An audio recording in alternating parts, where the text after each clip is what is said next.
제가 제주 땅에 온 지 벌써 한 11개월, 1년 다 돼가는 것 같아요. 이제 한 계절을 보내다 보니까 이제는 이곳이 조금 더 익숙하다라는 생각을 하게 되어집니다. 근데 제주 땅에서 약 1년 정도 시간을 보내면서 저에게 아직 익숙하지 않다라고 얘기할까요? 조금 적응되어지지 않고 아쉬운 부분이 하나 있다라고 이야기를 한다면 뭐냐면 중고 서점을 못 찾겠어요. 그러니까 알라딘 중고 서점 있지 않습니까? 그러니까 그런 데를 찾아서 가기가 좀 쉽지 않다는 생각을 해보게 돼요. 왜냐하면 예전에 육지에 살 때는 조금만 나가면 지하철 타고 나가면 중고 서점이 있지 않습니까? 그러니까 저의 취미가 많이 없긴 한데 어찌 보면 저의 유일한 취미 중에 하나가 알라딘 중고 서점 가는 거예요. 그럼 거기 가면 왠지 내가 지식인이 된 것 같고 뭔가 영혼이 채워지는 느낌이 있어요. 그 책 냄새가 너무 좋아가지고 책 냄새 맡으러 가는데 가끔 한 달에 한두 번 정도 그 중고 서점을 정해놓고 그 일대에서 노는 게 저의 유일한 낙이기도 하고 휴식이기도 했습니다. 근데 제주 땅에서는 그것을 누리지 못해서 조금 아쉬운 마음도 있는데요. 저는 중고 서점에 가면 먼저 제가 좋아하는 출판사를 쫙 훑어봐요. 그리고 제가 좋아하는 저자가 있는지, 제가 좋아하는 신학의 주제가 있는데 그것이 무엇인지를 싹 살펴보고 책을 정말 한 움큼 사갑니다. 가방에 이제 꽉 들어갈 만큼.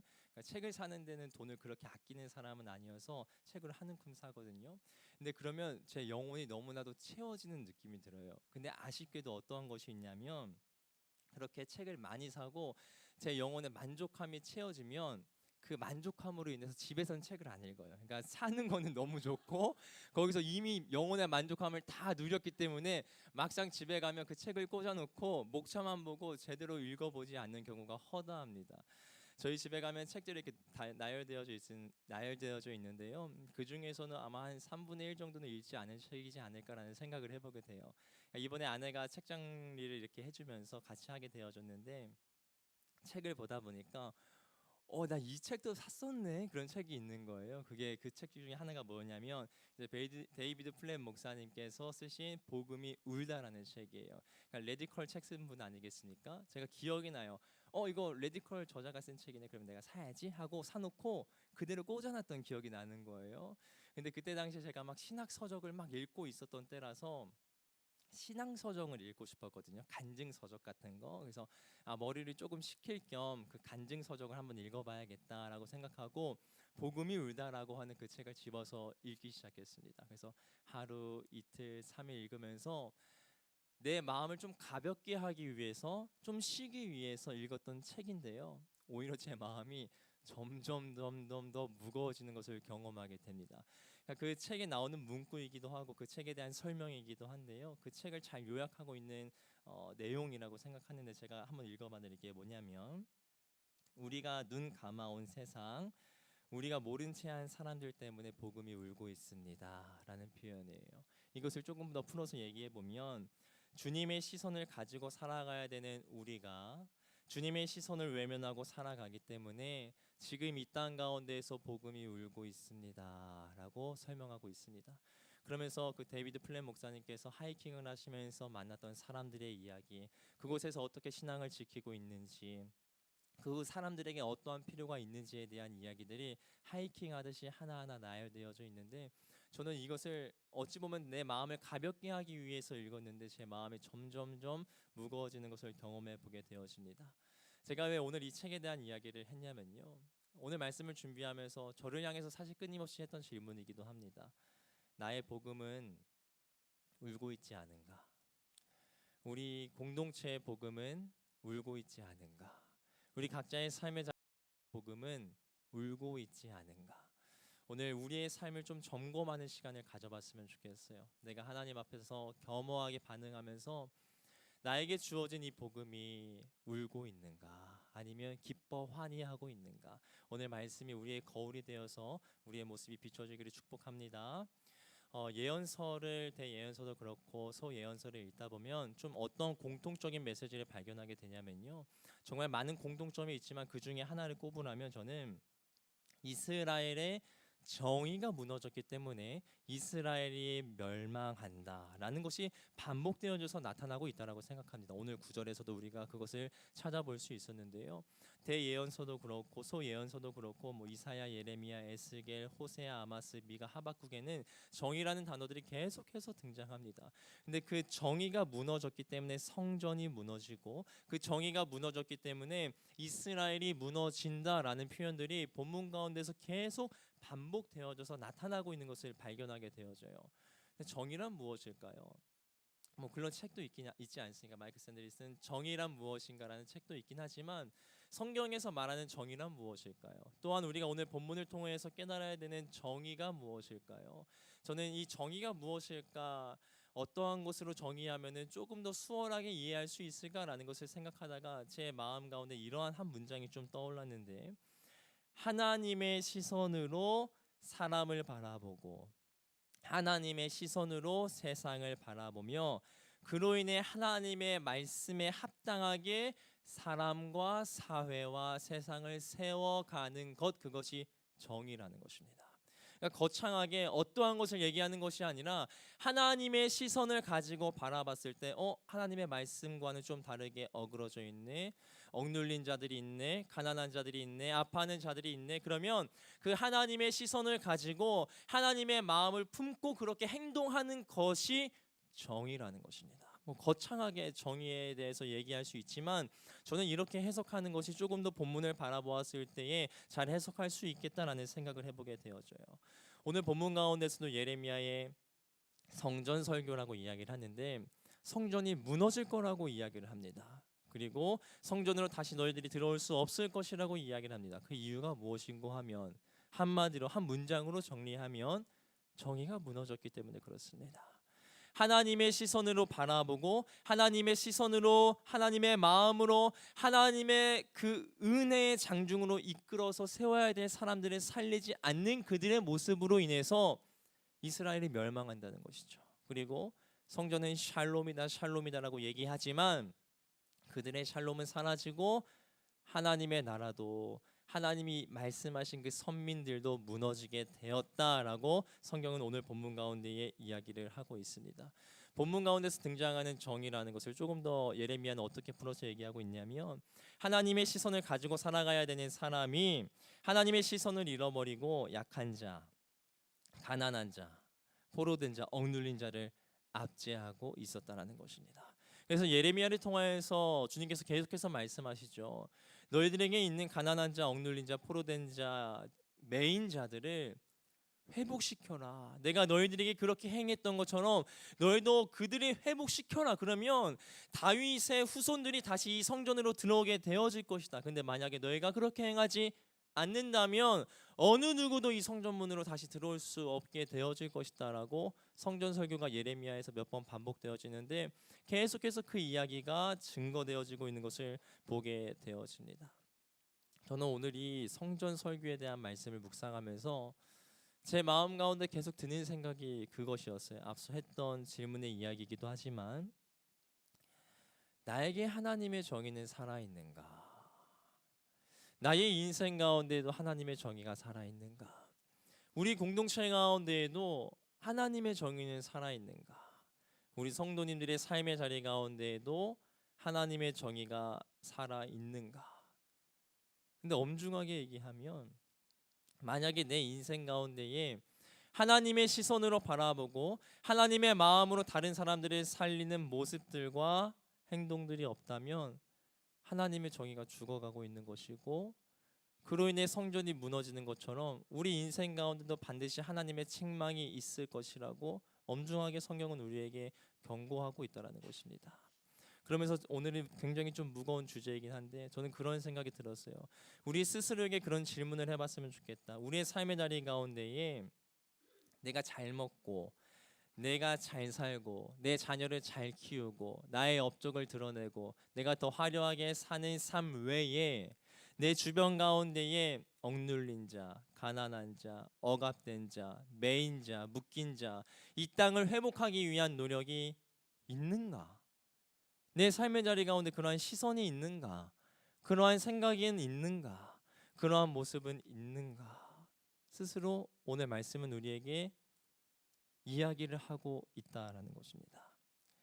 만약에 이러한 고민들이, 이러한 생각들이 우리의 삶의 자리 가운데 없다면요, 하나님의 정의는 울고 있는 것이죠.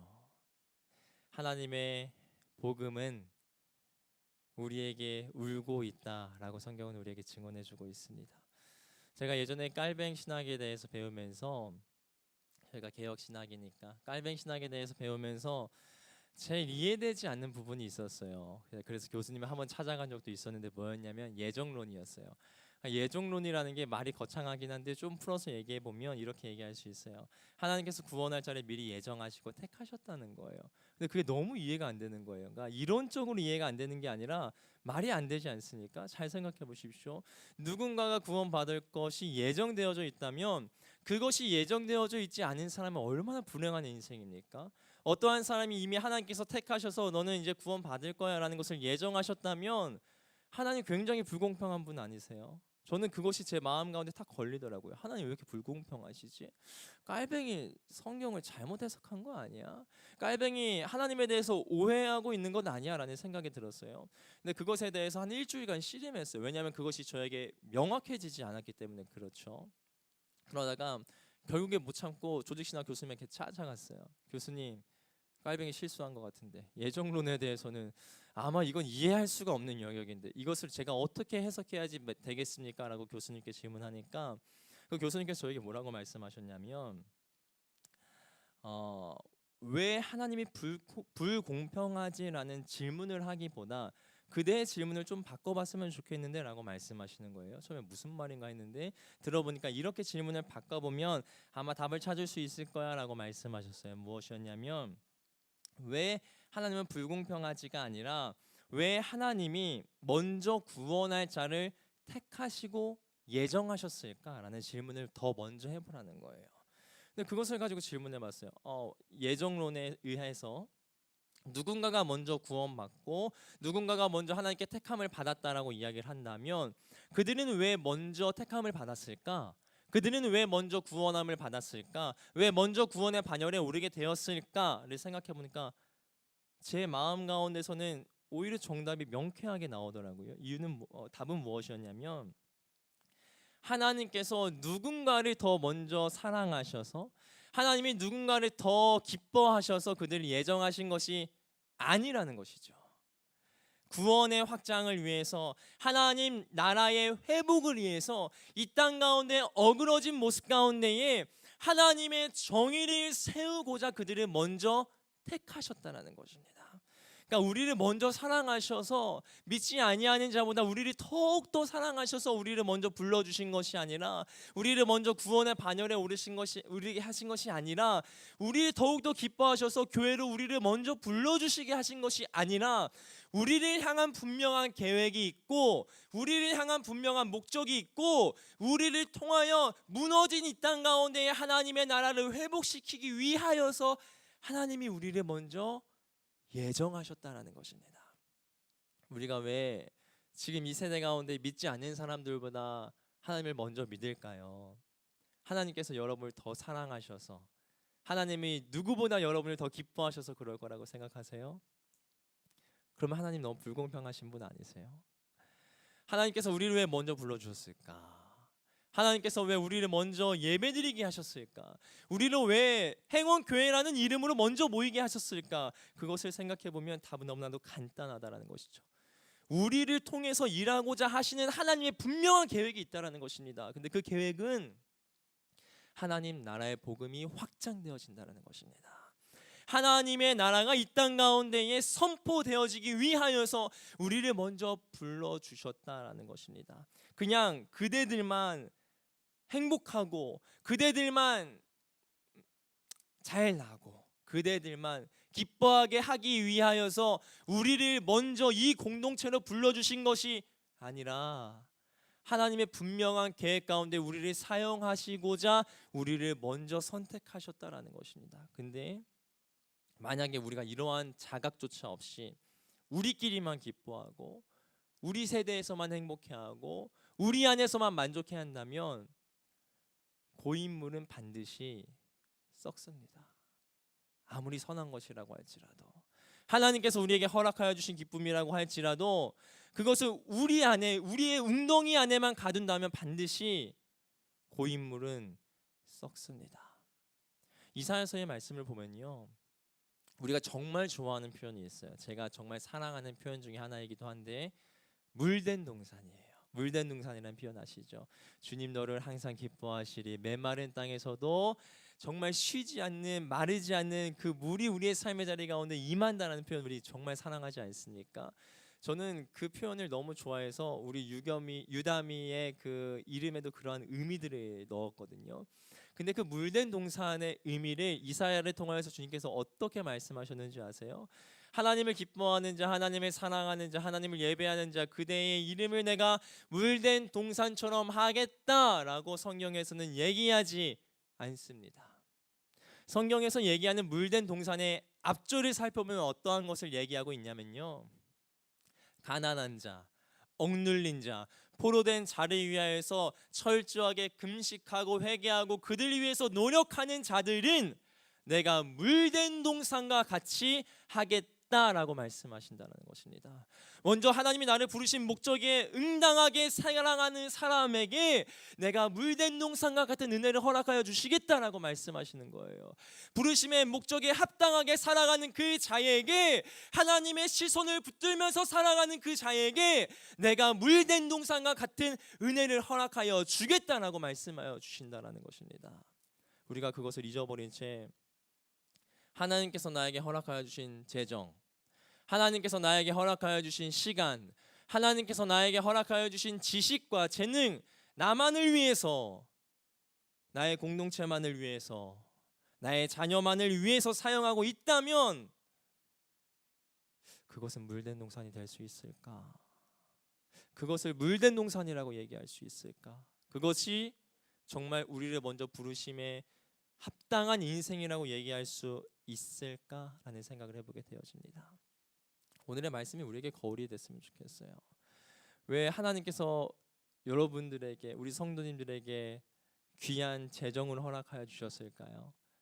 우리 교회에 제가 보면 참 저도 존경하는 분들 너무나도 많은데, 그러한 재능과 지식과 탤런트들을 하나님께서 왜 허락하여 주셨을까요? 하나님께서 왜 그렇게 주셨을까요?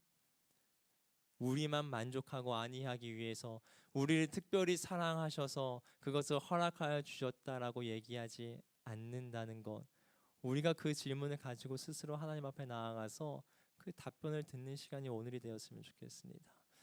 제가 그 석사과정 공부했을 때 정말 사랑하는 교수님이 계셨어요. 그분은 이제 은퇴하셨는데 뭐라고, 한국에서는 뭐라고 표현하냐면 하나님 나라 복음의 대가다라고 표현하기도 하거든요. 이제 마태복음과 마가복음을 통해서 하나님의 나라를 선명하게 말씀하신 목사님이세요. 교수님이시고, 근데 그 교수님을 통해서 제가 참 많은 것을 배웠는데, 사실 삶의 모습을 배웠어요. 삶의 모습, 그분이 어떻게 살아가고 있는지. 저희 에스라 성경대학원에서는 튜터조가 있고 듀티조가 있거든요. 그러니까 교수님하고 한 5명이 묶어서 한 팀이 돼서 계속 교제하고 그런 시간이 있고요. 그리고 저희가 생활하는 공동체를 끊임없이 가꾸고 청소하고 뭐 그런 일들을 하는 듀티, 뭐 그런 행동들을 합니다. 근데 그 교수님의 삶의 모습이 전 참 좋았고, 그 교수님이 말씀하시는 대로 살아가는 그 모습이 정말 좋았어요. 근데 그 중에서 가장 제가 본받고 싶은데 본받기 참 어렵겠다라고 생각했던 영역이 있었는데, 그것은 어떠한 것이었냐면요, 그 교수님의 소비의 기준이었어요. 소비, 재정을 어떻게 사용하시는가.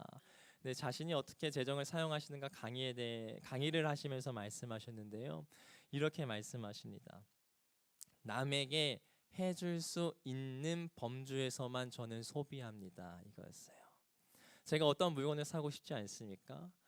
그 물건을 살 때 우리가 요즘 흔히 얘기해서 영끌한다라고 해요. 영혼까지 끌어올려서 땡겨서 그것을 산다는 거죠. 근데 그 교수님은 그것은 합당하지 않다는 거예요. 내가 예를 들어서 마이크를 산다라고 해보겠습니다. 마이크를 산다.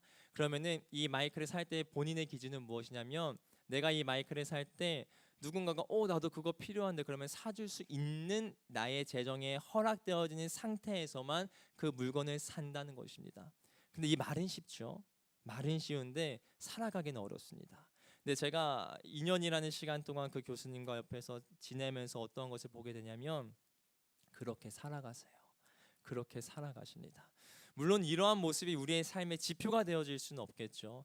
우리가 모두 그렇게 살아갈 수 있는 재능과 또 달란트들과 역할이 우리에게 허락되어진 것은 아닐 테니까요.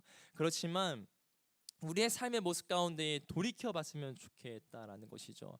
나에게 허락되어진 재능과 나에게 허락되어진 재정과 나에게 허락되어진 시간과 지식이 지금 나는 누군가를 위해서만 어디를 위해서만 사용되어지고 있는가? 나만을 위해서, 나의 가정만을 위해서 차곡차곡 쌓아놓고 있다면 그것이 정말 하나님의 방법에 합당한 소비일까라는 생각을 해보게 되어진다라는 것입니다. 분명한 건 하나님의 정의는 하나님의 시선을 가지고 살아가는 건 아니겠습니까? 하나님의 시선을 가지고 살아가다가 분명히 가난한 자가 보일 거예요. 분명히 억눌린 자가 보일 것입니다. 분명히 매여 있는 자가 보일 것이고 분명히 슬퍼하는 자가 보일 것입니다. 근데 나만을 위해서 나의 재정을 사용했던 사람은 눈에 보임에도 불구하고 그들 위해서 내 재정을 투자하기 힘들어요. 습관이 안 돼 있으면. 가난하고 매여 있는 자들이 보임에도 불구하고 성경의 말씀처럼 못 본 채 하고 지나갈 수 있는 가능성이 우리 가운데 너무나도 많다라는 것입니다. 그러면 그것이 반복되다 보면 내 삶의 자리 가운데 정의는 울게 되어진다라는 것이죠.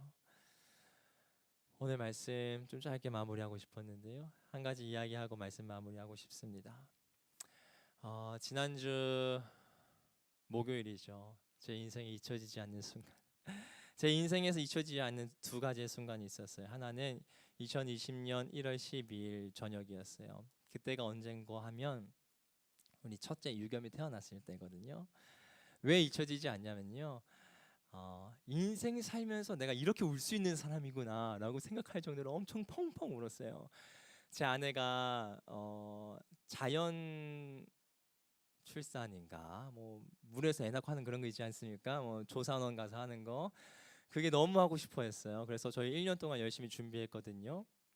그래서 이제 진통이 와서 딱 조산원 갔는데 진통을 하고 이틀 동안 애가 안 나오는 거예요. 양수는 터졌고 와 정말 이거 경험해보지 않으신 분 모르겠지만 이러다 애 죽겠다. 양가 부모님 전화 오고 너네 뭐 귀신지었어 막 정말 정신이 혼미하더라고요. 그러다가 결국에는 서울 아산병원으로 긴급 응급으로 들어갔어요. 제가 그 병실에서 엎드려서 펑펑 오열했어요. 정말 무슨 큰일이 났나 싶을 정도로 간호사들이 무슨 일 약간 이런 이 시기 저를 위로해 줄 정도로 제가 엎어져서 엄청 울었던 기억이 저희 인생의 첫 번째 기억이고요. 두 번째는 지난주 목요일 2024년 10월 10일 저녁 6시 15분경 저녁을 먹으려고 하는 그 시간에 유담이 입에 뭐가 보이는 거예요. 저게 뭐지? 흰색 물체가 있네. 그때 갑자기 이렇게 하는 거예요. 그래서 순간 머리가 새하얘지더라고요. 뭐 삼켰다. 그래서 꺼내려고 하는데 이미 보이지가 않아요. 근데 얼굴이 갑자기 뭐 하임리법하고 막 이렇게 했는데 안 나와요. 애는 울고 토하고 막 토에는 피도 섞여 있고 애가 얼굴이 청색이 바뀌어지더니 막 울다가 119에서 119 전화하고 하는데 저희가 횡설수설했죠. 너무 정신없고 너무 당황스러우니까. 그러니까 우리 응급대원분이 저한테 소리를 지르면서 아버님 정신 차리셔야 돼요. 그래서 나 지금 무슨 상황인가 막 그런 상황까지 제가 너무 정신이 혼미한 거예요. 그래서 애 울려야 돼요. 우는 게 기도가 확보된 거니까 빨리 울리세요. 근데 그때부터 갑자기 유담이가 안 울면서 처지는 거예요. 사람이 미치고 팔짝 뛰겠더라고요. 근데 그때는 눈물이 안 났어요. 오히려. 왜냐면 아내 울고 있지. 유겸이 옆에서 따라서 울고 있지. 애 죽어가지. 그러니까 내가 울면은 안 되겠다. 그래서 응급차 보내고 막 우리 주성지사한테 막 연락하고. 근데 또 너무 정신이 없으니까 아내하고 저거 핸드폰 바뀌어가지고 막 핸드폰 번호 못 찾고. 아무튼 그런 복잡 미묘한 상황들이 엄청 있었어요. 근데 조금 진정되고 차에서 가는데 지금도 울컥하네. 가는데 눈물이 너무 나는 거예요. 너무 무섭더라고요. 내 아들 죽으면 어떡하나. 내 아들이 먼저 갈 것 같은 거예요. 그 모습을 제가 나름 이제 목사로서 장례식장 많이 다녀보지 않습니까? 그 죽음의 그림자가 싹 스치는데 너무 무섭더라고요. 너무 무섭다.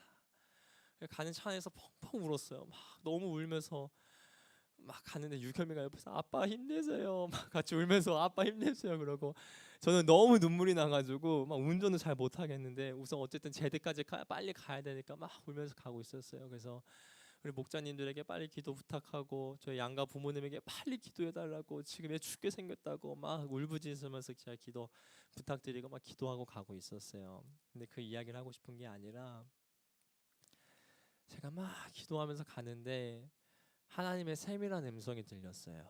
그것이 무엇이었냐면 저는 이것이 하나님의 말씀이라고 분명하게 확신하는데 저에게 이렇게 말씀하시는 거예요. 승준아, 기도가 막히면 죽는다. 기도가 막히면 죽는다, 승준아.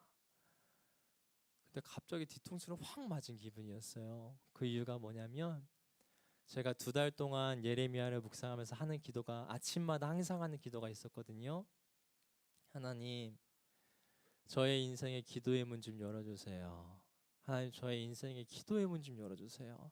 하나님과 더 깊은 교제로 나아가고 싶고 하늘의 뜻을 이 땅 가운데 이루기 위해서 그 주님의 선명한 음성을 듣고 싶은데 저의 기도의 문을 열어주세요라고 제가 2달 동안 정말 간절히 기도하다가 그 기도를 멈추고 새벽에 나와서 졸기 시작한 지 이틀이 되던 날이었거든요. 정말 뒤통수를 한 대 팍 맞는 기분이었어요. 기도가 막히면 죽는다, 승준아. 저는 하나님께서 우리 유다미를 통해서 말씀하셨을 거라고 생각하지 않아요. 하나님 그렇게 사용하실 분은 아니신 것 같아요. 그러나 그것이 분명한 하나님의 세밀한 음성이라고는 확신해요. 하나님께서 이 일을 통해서 수많은 해석을 할 수 있지만 그래도 나에게 기도가 막히면 죽는다라는 것을 깨닫게 하고 싶으셨구나. 여러분, 기도가 뭡니까? 내가 원하는 것 간구하는 게 기도입니까? 기도일 수 있죠. 그렇지만 그거는 기도의 일부분이고요. 진짜 주님께서 말씀해 주셨던 기도를 살펴보면 기도는 하늘의 뜻이 이 땅 가운데에 이루어지는 것, 하늘의 뜻이 나의 뜻이 되어지고 그 뜻이 통하여서 그렇게 살아나가지는 것, 그로 인해서 내 삶의 다리 가운데 하나님의 나라가 회복되어지고 하나님의 정의가 회복되어질 수 있는 담력과 힘이 내 안에 생겨나는 것, 그것이 기도라는 것입니다. 여러분, 기도가 막히면 죽습니다. 나만 죽는 게 아니라 내 주변에 있는 사람도, 나에게 허락하여 주셨던 그 사명도 죽습니다. 나에게 허락되어지는 이 땅도 죽습니다. 하나님께서 왜 우리를 먼저 불러주셨는데요? 우리를 사랑해서? 아니라는 거죠. 우리를 더 기뻐하셔서? 우리가 뭐 더 잘해서? 우리가 더 달란트가 좋아서? 아니라는 것이죠. 하나님의 그 뜻을 잃어버린 채 기도를 망각해버리고 기도가 막혀있고 내 뜻과 내 생각대로 살아가는 모습이 내 삶의 자리 가운데 여전히 존재한다면 기도가 막히면 죽는다라는 것입니다. 오늘 이 시간 우리가 함께 찬양하면서 기도했으면 좋겠는데요. 오늘 함께 고백할 찬양의 가사에 이런 고백이 나옵니다. 여러분에게 너무 익숙한 고백인데, 하늘 문이 열리고 은혜의 빗줄기 이 땅 가득 내리도록 마침내 주 오셔서 의의 빗줄기 우리 위에 부으시도록.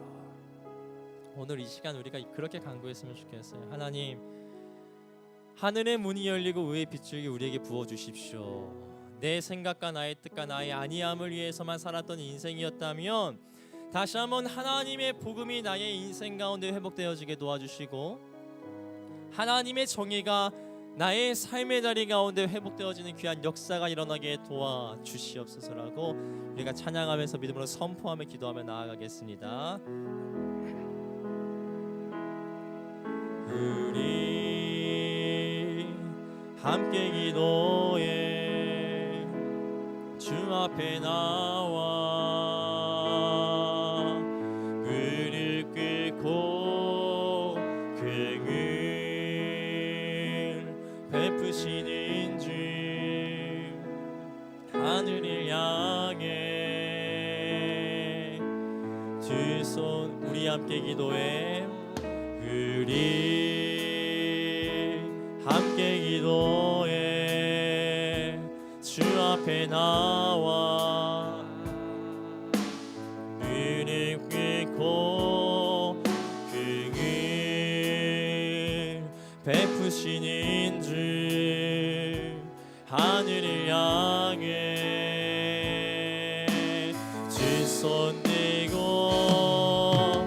하늘 문이 열리고 은혜의 비중이 이 땅 가득 내리도록 마침내 주 오셔서 의의 비중이 우리 위에 우리 다시 한번 처음부터 고백합니다. 우리 함께 기도해 우리 함께 기도해 주 앞에 나와 무릎 꿇고 긍휼 베푸시는 주 하늘을 향해 주 손 들고 하늘 문이 열리고 은혜의 비중이 이 땅 가득 내리도록 마침내 주 오셔서 의의 비중이 우리 위에 하늘 문이 열리고 하늘 문이 열리고 은혜의 비중이 이 땅 가득 내리도록 마침내 주 오셔서 의의 비중이 우리 다시 한번 믿음으로 선포합니다. 하늘 문이 열리고 하늘 문이 열리고 은혜의 비중이 이 땅 가득 내리도록 마침내 주 오셔서 의의 비중이 우리 다시 한번 믿음으로 선포하며 나아갑니다. 하늘 문이 열리고 하늘 문이 열리고 은혜의 비중이 이 땅 가득 내리도록 마침내 주 오셔서 의의 비중이 우리 위에 부시도록 우리가 이 시간 두 손 올려드리며 기도하며 나아갈 때에 하나님 나의 인생 가운데에 하나님의 복음이 하나님의 정의가 회복되어지게 도와주시옵소서. 그를 통하여 나로 인해 이 땅이 회복되어지고 열방이 회복되어지고 가난한 자와 포로된 자와 억눌린 자와 상처받은 자가 회복되어지게 역사하여 주시옵소서. 주 이름 한번 간절히 부르짖으며 기도하며 나아갑니다. 주여 주님 아버지 주님의 간구하며 나아갑니다. 오늘 이 시간 가운데 성령 안에 강하게 인자하여 주셔서 우리의 삶의 모습을 다시 한번 돌이켜보게 도와주시옵소서. 우리에게 허락되어 주신 하나님의 은혜가 우리에게 허락되어 주신 하나님의 정의가 흘러가고 있습니까? 나만을 위하여서 그것을 축적하고 있지는 않습니까? 나만을 위하여서 그것을 사용하고 있지 않습니까? 오 성령 하나님의 문을 열어서 비추기를 늘려주시옵소서. 오 아버지 주님의 시선을 더하여 주시옵시고 주님의 마음을 더하여 주시옵시고 주님의 손을 더하여 주시옵시고 주님의 말을 더하여 주셔서 나의 인생을 통하여 회복되어지게 도와주시옵소서. 나의 인생이 물된 동산과 같은 인생 되어지게 역사하여 주시옵소서. 나의 것만을 채우며 나의 곳간만을 채우며 나아가는 인생이 아니라 하나님의 은혜가 흘러가게 도와주시옵소서. 하나님 깨닫게 도와주시옵소서. 나의 삶의 모습을 돌이켜보며 나아갈 수 있는 나의 삶을 주님의 말씀으로 흔들며 나아갈 수 있는 귀한 역사가 일어나게 도와주시옵소서. 나의 것을 내려놓고 하나님의 말씀을 따라서 살아간다는 건 힘들지만 주님 그렇게 하지 아니하면 우리에게 고여진 물은 썩습니다. 주여 아버지 우리 우리 공동체를 다시 한번 돌이켜보게 도와주시옵소서. 우리에게 부어진 하나님의 은혜가, 하나님의 자비가, 하나님의 정의가 흘러가고 있습니까? 하나님의 마음이 우리를 통하여 흘러가고 있습니까? 아버지, 나에게 허락하여 주신 축복이 다른 이들에게 전달되어지고 있습니까? 아버지, 우리가 물된 농사가 같은 인생을 살아가기를 소망합니다. 그러나 우리의 마음 가운데 정의가 사라진 지가 언제인지 모르겠습니다.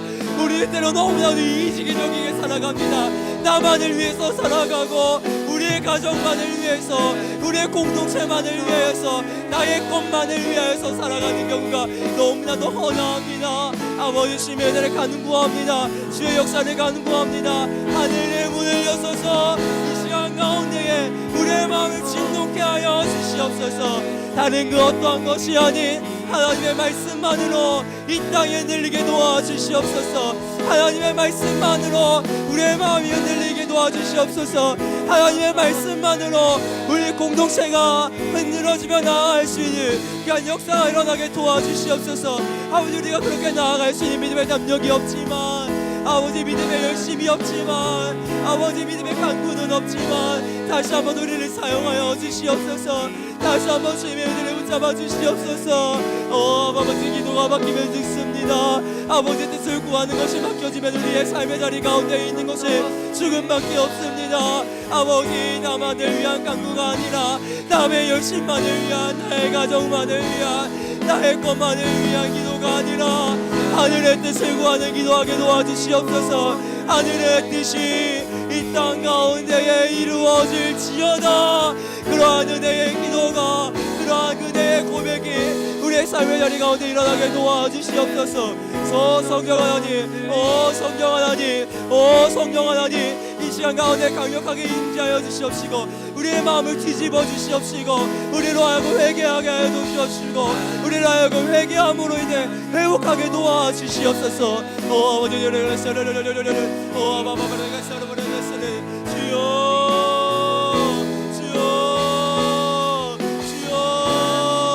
아버지의 말씀에 맡기기로 우리의 마음이 흔들어지기를 소망합니다. 주여, 우리를 향한 하나님의 뜻이 무엇입니까? 우리가 미래 세대를 준비하고 있습니다. 우리를 향한 뜻이 무엇입니까? 우리가 다음 세대를 준비하며 나아갑니다. 우리를 향한 뜻이 무엇입니까? 우리의 아야만을 위한 것입니까? 정말 다음 세대를 위한 것입니까? 이 마을을 위한 것입니까? 하늘의 뜻이 무엇입니까? 하나님의 계획이 무엇입니까? 우리를 하여금 맑게 알게 도와주시옵소서. 우리 하여금 주의 얼굴을 구하게 도와주시옵소서. 다른 것을 바라보며 나아가는 것을 넘어서 하나님의 뜻이 무엇이니, 하늘의 뜻이 무엇이니, 하나님의 역사가 무엇이니, 하나님의 계획이 무엇인지, 우리를 왜 먼저 불러주셨는지, 우리를 제주 땅 가운데 지금 이 시대 가운데 왜 살게 하여 주시는지 분별하며 나아갈 수 있는 역사를 일어나게 도와주시옵소서. 주여,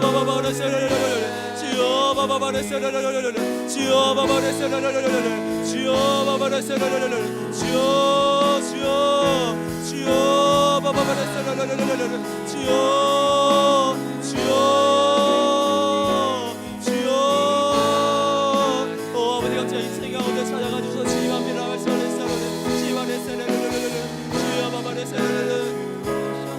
아버지, 역사해 주시옵소서. 붙잡아 주시옵소서. 아버지, 간구하며 나아갑니다. 우리 함께 고백합니다. 하늘 문이 열리고, 하늘 문이 열리고 은혜의 비추기 이 땅 가득 내리도록 마침내 주 오셔서 위에 비추기.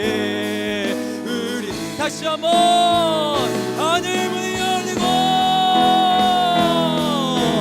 하늘 문이 열리고 은혜의 비추기 이 땅 가득 내리도록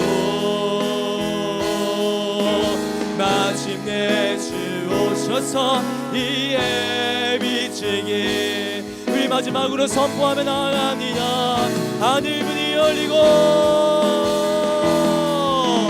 하늘 문이 열리고 은혜의 비추기 이 땅 가득 내리도록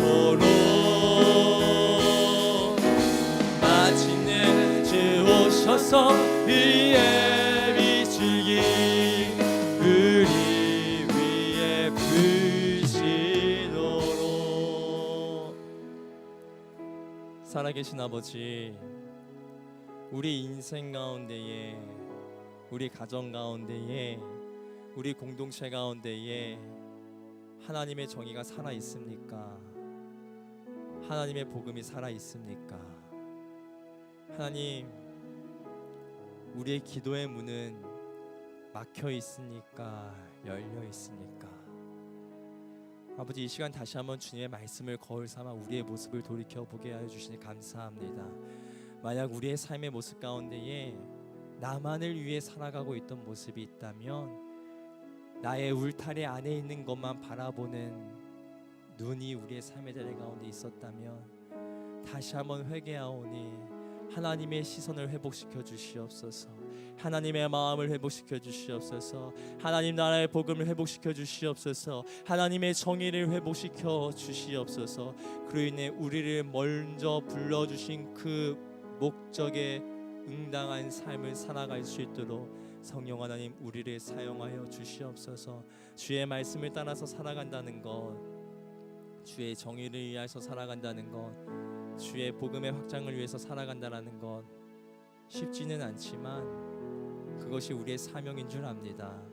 우리에게 그렇게 살아갈 수 있는 믿음의 담력을 더하여 주셔서 우리를 통해, 또한 우리 행운교회를 통해 하나님 나라가, 하나님의 정의가 회복되어지게 우리를 사용하여 주시옵소서.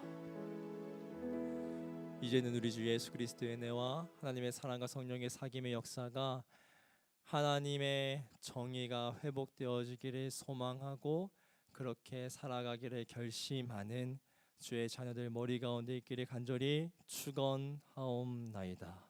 아멘.